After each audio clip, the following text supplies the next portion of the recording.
tipo, pô, deve ter muita gente que tá assistindo isso aqui que deve ter déficit de atenção. Quais são os sinais que a pessoa deve ter? Porque às vezes, por exemplo, eu tenho uma leve desconfiança que eu tenho algumas coisas assim, mas só que eu nunca fui procurar. Uhum. Então eu sempre tenho essa dúvida em mim. Eu falei, mano, eu preciso procurar um especialista, porque eu acho que eu devo ter um déficit de atenção, porque eu lembro que na escola, diversas vezes eu ficava olhando e falava, mano, eu não tô entendendo. Isso eu não. Enfim, eu queria, mas não conseguia. Não Às vezes, absorvi, né? não absorvia. E o que que é os sinais de um déficit de atenção? Vamos lá. Eu não gosto de déficit de atenção, é o nome oficial. Eu gosto de falar de instabilidade de atenção. Por quê? Quando eu falo que você tem transtorno do déficit de atenção com hiperatividade, eu estou dizendo, em maneira muito simples, que você tem um cérebro que pensa mais, numa quantidade maior de pensamento, numa velocidade maior de pensamento. Porque tudo no cérebro é pensamento. Então, é como se eu dissesse, olha, você tem um cérebro, que é 6% da população, que vai a 300 km por hora, quando a média dos outros 94 vai a 200. Ah, é? É isso. Aí você fica assim, não, mas eu não pego nada, ou então eu não tenho memória. Não, você não consegue se atentar àquilo. Vamos supor, você está assistindo a aula. Milhões de outros pensamentos estão tomando a tua cabeça. Isso Então, aí. quando você vai ver, eu me lembro, eu pequena, eu tinha vergonha de levantar o dedo e perguntar. Porque eu já tinha perdido uma parte tão grande que o meu caderno era cheio de buraco.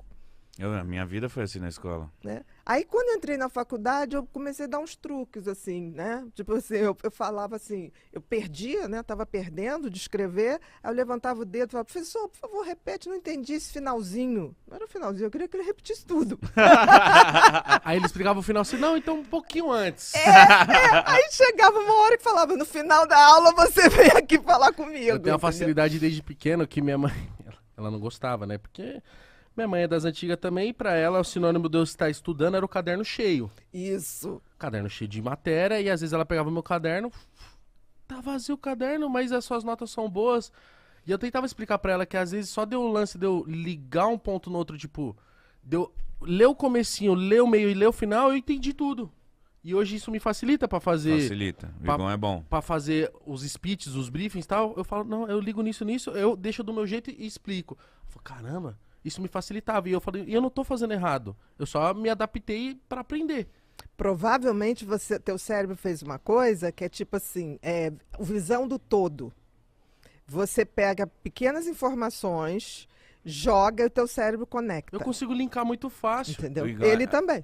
Mano, eu pra briefing sou difícil. Mas você é difícil de falar porque você é disléxico. É. Eu fico, por exemplo, quando vem uma ação, eu fico muito nervoso pra falar as coisas certas e eu acabo falando errado. É engraçado isso. Mas esse errado tá dentro do contexto. E tentando falar. Tô tentando. Às vezes não sai. Às vezes sai, às vezes eu falo a palavra errada. É porque ele fica com vergonha. Eu falo, mano, não precisa ter vergonha. Vai, vambora. Mas não tem medo de Nossa, errar. mas no começo do Podpah, eu falava muita palavra errada. Porque eu tava nervoso, convidado, eu queria fazer umas perguntas boas. Então, às vezes, eu tava sentindo pressionado e falava muito errado. Tipo, não só erros portugueses, mas era tipo... A palavra colocada de uma maneira errada. Isso, Uhum, isso. A palavra entendi. colocada de uma maneira errada. Mas aí, tipo, eu sempre brinco, eu falo, gente, não é que eu sou burro, porra. Eu não sei o que que é. Parece que a palavra... eu sigo aqui na mente. Aqui na cabeça tá a palavra, mas na hora que sai... Meu Deus, sai umas coisas nada a ver. Mas posso te dizer, quem é hiperativo consegue entender o que você está falando. Ele pegou de tanta E convivência. ele falou uma coisa certinha, não é pela hiperatividade que você capota, é na dislexia, na troca da palavra. É, porque saber o que eu quero dizer, às vezes ele sabe, mas... Mas ele sabe direitinho. já tá convivendo, Saber né? o que você está querendo dizer Tamo e todo dia, transformar. na hora que ele fala, eu falo, Uhum. beleza. Eu sei, menino. Entendi, meu filho, entendi. Tá com teu pai, tá tudo certo. E aí você se formou em medicina, Uhum. e aí depois você foi se especializando? Depois eu me especializei em psiquiatria. Que aqui no Brasil, era muito doido, psiquiatria aqui no Brasil, na época, era sinônimo de ser psicanalista. Né? Que é aquela coisa que tudo é causado pela infância, que teu pai, tua mãe, tá. Aí eu fui fazer a tal prova de psicanálise e fui reprovada. Porque cheguei lá, na sociedade, perguntaram, qual é a sua tendência sexual? Eu falei, olha, não sei, ainda assim não estou sabendo direito não, mas o que isso tem a ver com a prova de É. hoje? Não, eu quero saber do seu passado, da sua mãe. Eu falei, não vou ficar falando da minha mãe, nem do meu pai, a intimidade é deles, eles não estão Exato. aqui para No, responder. no dia da prova dele, você Sim, sabe. E aí, é claro, a mulher olhou para mim e falou, olha, você não tem capacidade para ser psicanalista. Eu falei, tá bom. Aí, na hora que eu estava indo embora, falou assim, mas também tu não vai trabalhar com psiquiatria nesse país.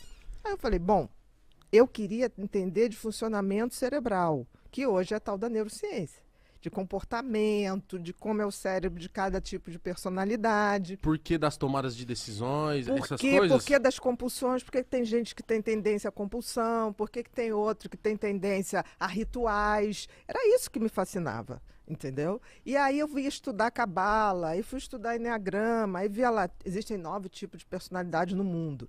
E aí eu tentava botar aquelas personalidades com os transtornos e batia muito. Eu falei, cara, tem uma verdade que é universal, né? E aí, o que eu fiz? Fui estudar fora, aí fiz neurociência, que é medicina do comportamento. Estudou onde? Eu fiz 2 cursos em Chicago. Caramba. Aí fui. Frio? Muito. Bem mais que São Paulo. Aí, quando eu voltei, né, eu falei assim, bom, vou fazer psiquiatria do meu jeito. Aí eu comecei a pedir todos os exames, tipo assim, a minha consulta, primeira vez, dura 2 horas, 2 horas e meia, já Caramba. teve até mais tempo. E aí, fora isso, eu peço uma bateria de exames que vai neuroimagem, mapeamento cerebral, dosagem de neurotransmissores que teu cérebro produz, é uma bateria. Eu digo que a pessoa que se dispõe a fazer o protocolo de exame está apta a ser atendido. Caralho. Por quê? Porque se eu tenho essa tecnologia, eu não preciso ficar dando uma de mãe de santo. Dando cabeçada, Ah. né? E fica muito mais prático você chegar para uma pessoa e falar, tá vendo, esse aqui é teu cérebro, tá vendo que essa área aqui está funcionando mais, essa área está funcionando menos, isso significa isso significa aquilo. Por exemplo, um cérebro hiperativo. Nosso lobo frontal, que é aqui o que nós ganhamos do macaco, né? O macaco tem um troço curtinho, a nossa testa subiu. O lobo frontal é o grande maestro da orquestra cérebro. O que é maestro da orquestra cérebro? Tudo no cérebro é pensamento. Então, é ele que dá a velocidade e a quantidade de pensamentos. Então, quando você não consegue prestar atenção numa coisa, é porque teu lobo frontal não está conseguindo filtrar o excesso de pensamento e falar assim, presta atenção aqui. Não, ele fica... Uhum. É como se ele viesse sem freio. É como se fosse um freio que veio com a pastilha gasta. Sim. É isso. Mas em compensação também, quando, por exemplo, quando é algo que eu tô com vontade de aprender, esquece. Você mergulha. Eu mergulho e aprendo uma parada e eu falo, é isso pra minha vida. Tem coisas, tem filosofias que desde pequeno que eu aprendi e quis seguir, que eu sigo à risca até hoje e que fez eu chegar até aqui, entendeu? Então, mas por quê? O que faz o lobo frontal funcionar? Uma substância chamada dopamina. Então, quem tem hiperatividade mental produz menos dopamina de nascença. Então, esse freio está sem freio.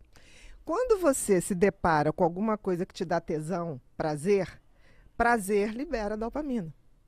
Então, na hora que você pega uma coisa que você gosta, ali, querido, você tem um hiperfoco, que é o contrário. Porque todo mundo diz assim, hiperativo não presta, TDAH não presta atenção em nada. Mentira. No que ele gosta, Cê ele é é louco. capaz de ficar 8 horas, 12 horas e não ver o tempo passar. E para as outras pessoas é mó chato, mas pra mim aquilo ali tá sendo mó da hora. Se aquilo ali, porque é aquilo que vai te dar dopamina. O que dá dopamina na vida? Ou isso, tesão por alguma coisa, ou sexo, ou vícios.